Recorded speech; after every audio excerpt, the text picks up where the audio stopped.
What's up, guys? In this video I'm going to be showing you how to begin a still life drawing.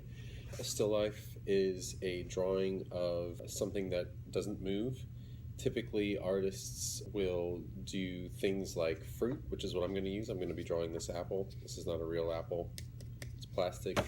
Oftentimes they also draw flowers or just any other objects. Sit down, sit still, look at, and they can observe it very carefully. And that's what we're really going to be learning here with the still life drawing, is how to look at something and very carefully observe it and try to capture it as realistically as possible. So before I start to draw, just to let you know how you need to set your paper up.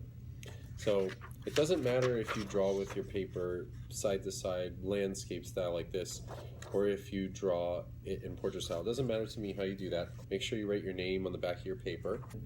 You want to have your paper in front of you, and then you want your object, which you're going to need to be sharing your objects, the person that you sit next to, or you can split your objects between each other if you want. I'll have a couple of apples, a couple of pears on the table, and if you want to do an apple and the other person wants to do a pear or whatever, it doesn't matter to me. You can do more than one object. If you want to group two apples together and share with your partner, that's fine. You work that out with your seat partner. And then after that, once you set your subject up, you don't want to touch it. You want it to stay the same, and you want to kind of try to memorize how you positioned it, because you're only going to be working on these for a few minutes, at a time during class. And when you come back, you're going to want to reset up your still life the way that you had it. Now, the good thing is you're making a drawing, so your drawing will kind of be like your note on how to do that. So I've got my apple set up here. I've got my pencil, got a good eraser, I've got my piece of paper. I'm ready to start drawing. So now in this part of the video, I'm going to start to draw. You're only going to be able to see my paper here. You're not going to be able to see the apple, but you saw how I set it up. I'm going to be looking at my apple, starting to sketch it. And when you begin a drawing like this, you don't want to use really thick, hard lines like this, because those are very difficult to erase. They take a lot of effort, and they don't always come off all the way like this. So don't do that. Instead, the type of line that you want to make is a gentle, sort of light line. And what you're really trying to do, and I'll start on this side because I'm ready to start drawing. What you're really trying to do is, it's sort of like you're feeling out where the shapes are for what you're trying to draw. So an apple, we can start with sort of a circle right here. I do have the area of the apple, and I'll move it here so you can see this little area here where the stem goes in. So something like that. So I'm making kind of like little notes to where I see everything, and I'm trying to very carefully just position all of these things before I start really getting into the drawing. And I notice, like over here on this side, there's more of an angle. Every apple is going to be different. They're not all exactly the same. You want to draw your apple, not what you think an apple looks like, but what your apple actually looks like. So I'm just going to do some drawing here really quick, and we'll come back in a minute.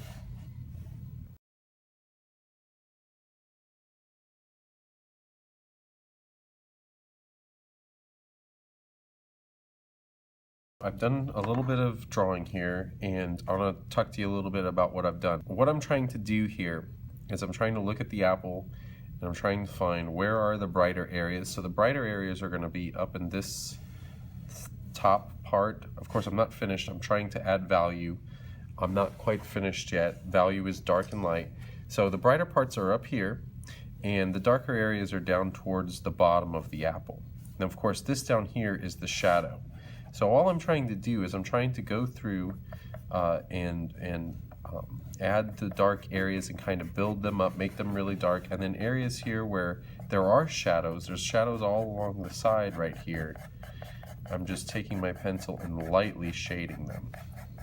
That's what we mean when we say values. Some areas are very dark, some areas are very light, and then there's all these in between.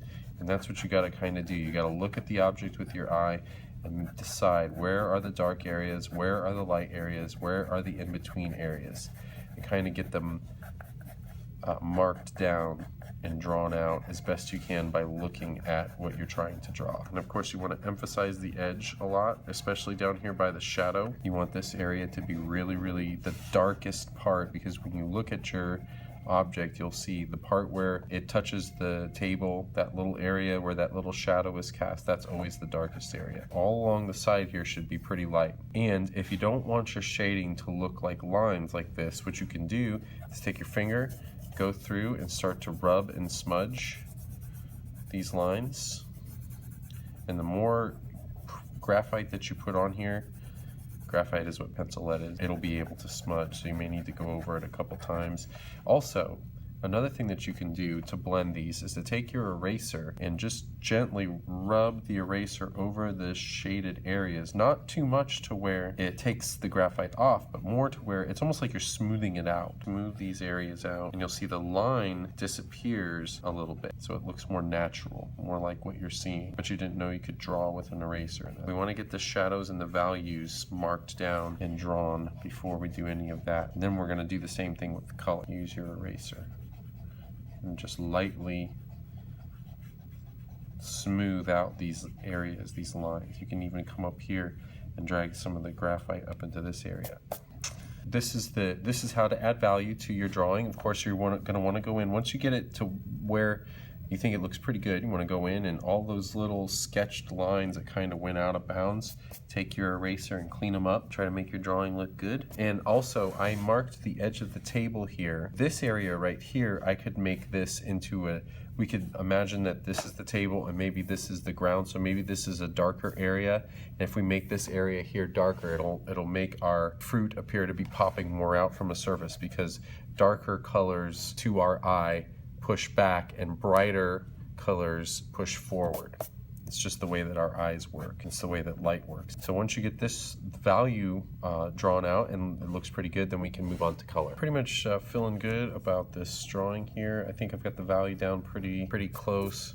Clean your erasers off. Also, I added a stem to my apple, even though my apple doesn't have one, just because I thought it would add a little bit more realism to my drawing, make it a little bit easier for people to recognize the subject of my drawing with the stem. With my value done, I'm ready to move on to adding color. You may have some areas here from when you were sketching where you erased, the lines didn't go away all the way, like right in this area here. I got a little bit of shadowing. Don't worry about that, because we're gonna cover this with layers of colored pencil. That's gonna get completely covered up and obliterated.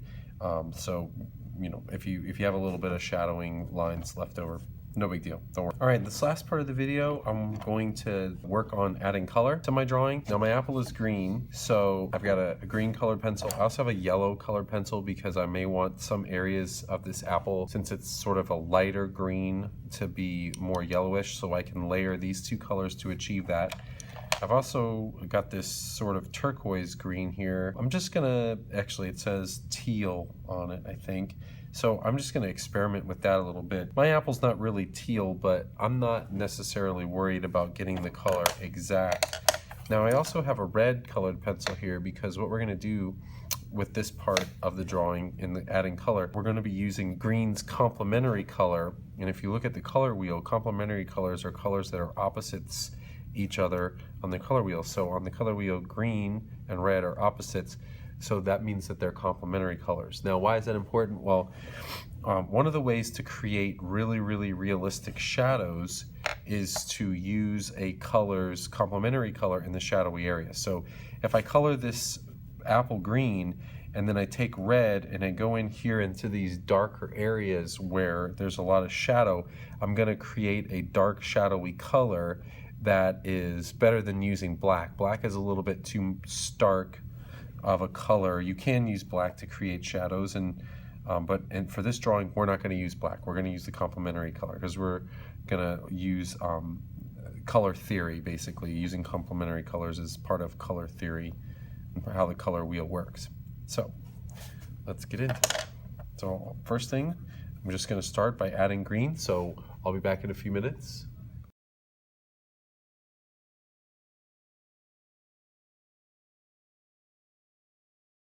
All right, so I just added a light color of green. I did not press very hard. I just kind of lightly shaded the whole thing. And now what I'm going to do, and you may have noticed that when I was coloring it, the green down here sort of combined with the heavier areas of my pencil drawing to add to the shadow, and that's a good thing. Now I'm going to go down in here and really make this dark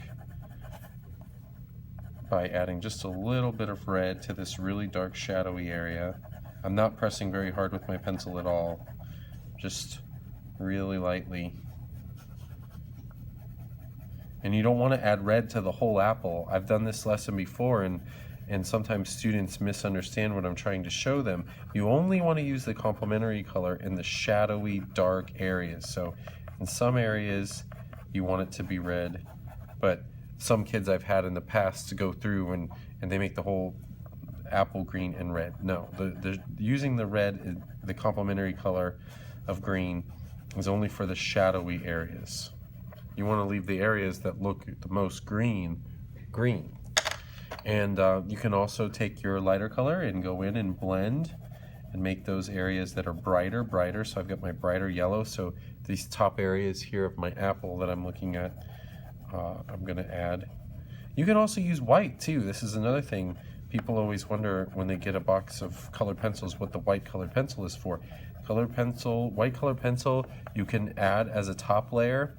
And also, white colored pencil is really good for not for layering, but for blending colors together. So if I take a white colored pencil and I start coloring on it, it's going to take the colors and kind of mix them, almost like stirring them on the surface. It's pretty neat. Works really well, and it makes your drawing look really smooth. So the more layers that you add, the smoother your drawing starts to look. So I've got some yellow parts here in this little area here, and I'm going to add some red in here in the darker area so it really looks like. And one of the ways, and you might notice that this looks really red here, but if I go back in with my green and I blend, that red goes away and it just turns into a shadow color. So the same thing down here, if I go back in with my green and I blend. Another thing that you can do to blend your colors is, again, get your eraser, go through and just kind of smudge the colors together. It'll lighten it up a little bit if it gets too dark. Go in and lighten it up a little bit and smudge the colors together and smooth. And just keep working on it until it starts to look really, you know, pretty accurate. I've got some red marks here where the stem goes.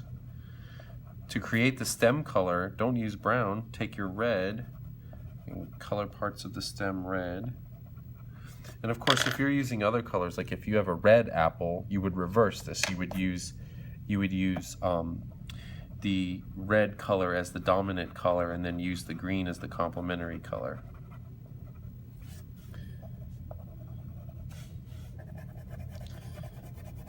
Brighten some areas. And I don't have a white, do I?